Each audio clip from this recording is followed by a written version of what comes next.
Lift বন্ধ করে দেয়, পানি অফ করে দেয়, এমনকি খাওয়ার পানি অফ করে দেয়, গোসল করার পানি অফ করে দেয়।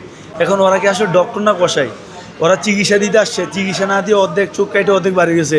হসপিটাল পুরো 18 কোটি মানুষের হয় হসপিটাল। এই হসপিটালে দুর্নীতি মুক্ত যদি না করা যায় তাহলে পারে বাংলাদেশের এই জুলাইয়ের যে চেতনা সম্পূর্ণ নষ্ট হয়ে যাবে।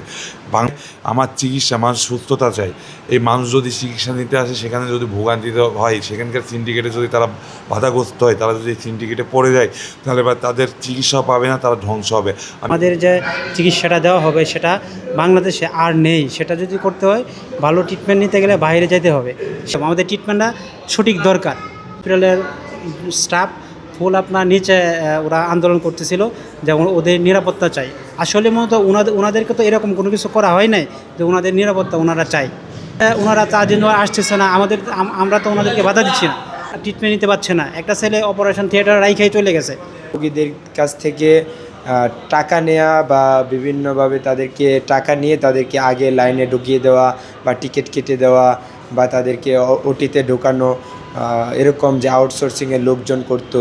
তাদের কাছে যখন আসে এগুলার তথ্য যখন আসে, তখন আমরা যখন তাদেরকে বলি যে এগুলো করা যাবে না আমরা থাকাকালীন অবস্থা, আমরা যতদিন বেঁচে আছি।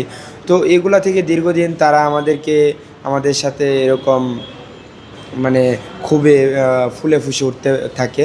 তখন আমাদের কিছু জুলাই যোদ্ধা ভাই নিচে চা খেতে বা সকালবেলা গিয়েছিল, তাদেরকে নিচে পেয়ে তাদেরকেও মারধর করে। তো এই হাসপাতালের যে স্টাফ, তারা তাদেরকে মারার পরে তারা আমাদেরকে নিচে থেকে বলে আসতেছে যে আমাদের জন্য নাকি বিভিন্ন কার্যক্রম সিন্ডিকেট, আপনার যেটা বললাম এর আগে, করতে পারে না, তাদের ইনকাম বন্ধ হয়ে গেছে।